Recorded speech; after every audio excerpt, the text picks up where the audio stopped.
Perkenalkan, nama saya Sulfitri dengan NIM 220407500004. Video ini dibuat untuk memenuhi tugas ulangan tengah semester mata kuliah Kapita Selekta dari kelas M01. Pada video ini kita akan membahas 3 kasus, yaitu tentang kesehatan mental, inklusivitas pendidikan, dan globalisasi pendidikan. Nah, langsung saja. Yang pertama, kita akan membahas tentang kesehatan mental, yaitu kurangnya deteksi dini terhadap gangguan psikologis pada anak. Banyak siswa yang mengalami kecemasan, stres, atau depresi ringan tetapi seringkali tidak teridentifikasi karena kurangnya pemahaman guru dan orang tua. Gejala seperti murung, sulit berkonsentrasi, atau mudah marah sering dianggap sebagai kenakalan biasa, sehingga anak tidak mendapatkan bantuan yang diperlukan. Solusi yang dapat kita berikan dari permasalahan ini yaitu meningkatkan kesadaran dan keterampilan guru dalam mengenali tanda-tanda gangguan mental melalui pelatihan khusus. Selain itu, sekolah perlu bekerja sama dengan psikolog untuk melakukan screening kesehatan mental secara berkala. Edukasi untuk orang tua juga penting agar mereka lebih memahami kondisi emosional anak dan tidak ragu mencari bantuan profesional. Pemerintah sebaiknya memastikan keberadaan konselor atau layanan psikologis di sekolah-sekolah dasar. Selain itu, kurikulum perlu lebih ramah terhadap kesehatan mental dengan memasukkan kegiatan yang membantu anak-anak untuk mengelola emosi seperti seni dan refleksi diri. Dengan langkah-langkah ini, sekolah bisa menjadi tempat yang lebih mendukung kesejahteraan mental anak-anak sejak dini. Nah, selanjutnya kita akan membahas materi yang kedua, yaitu inklusivitas pendidikan, yaitu kurangnya pemahaman guru terhadap pendidikan inklusif. Banyak guru di sekolah dasar belum mendapatkan pelatihan atau pengetahuan yang cukup mengenai bagaimana mengajar anak-anak dengan kebutuhan khusus di kelas reguler. Mereka sering merasa kewalahan karena harus menangani siswa dengan latar belakang dan kemampuan yang sangat beragam. Namun, tanpa bekal strategi pembelajaran yang sesuai, akibatnya siswa berkebutuhan khusus sering tidak mendapatkan perhatian dan pendekatan belajar yang sesuai, sehingga tidak bisa berkembang secara optimal di lingkungan sekolah reguler.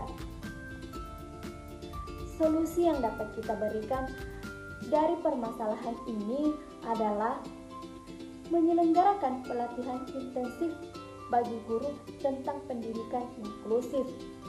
Pelatihan ini bertujuan untuk membekali guru dengan keterampilan dalam mengelola kelas yang heterogen,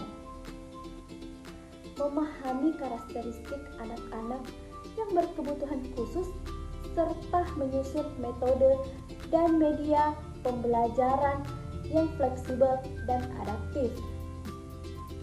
Selain itu, guru juga perlu dilibatkan dalam diskusi dengan psikolog atau ahli pendidikan khusus untuk menyusun strategi pengajaran yang tepat.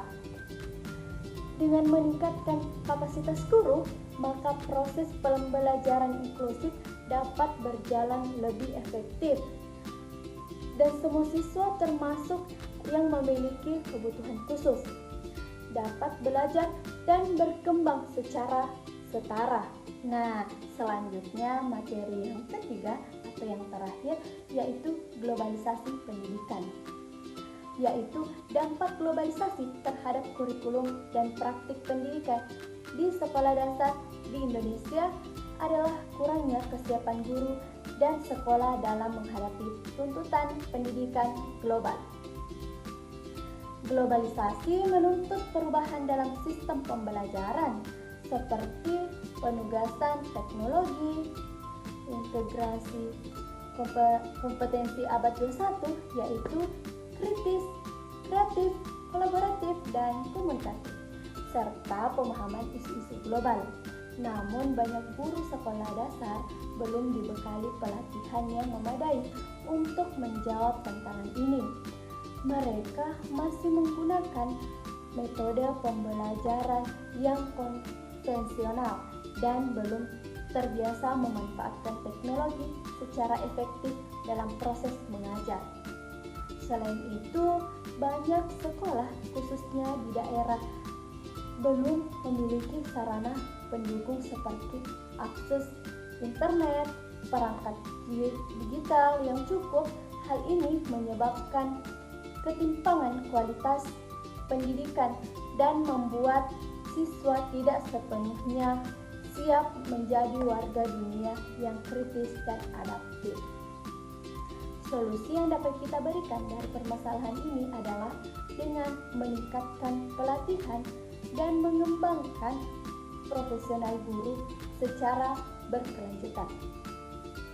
Guru harus diberi pelatihan yang relevan seperti penggunaan teknologi pendidikan, pembelajaran berbasis proyek atau project-based learning, dan pendidikan karakter berbasis global. Pelatihan ini sebaiknya dilakukan secara merata, tidak hanya di kota-kota besar saja, agar seluruh guru termasuk di wilayah terpencil bisa memperoleh keterampilan yang sama. Selain itu, pemerintah perlu menyediakan infrastruktur yang memadai di sekolah dasar seperti koneksi internet, perangkat pembelajaran digital, dan akses ke sumber belajar global. Dengan peningkatan kapasitas guru dan dukungan sarana yang memadai, sekolah dasar akan lebih siap untuk menghadapi tantangan-tantangan globalisasi, sekaligus tetap mempertahankan nilai-nilai lokal dan nasional dalam proses pendidikan. Mungkin itu saja yang bisa saya sampaikan. Wassalamualaikum warahmatullahi wabarakatuh.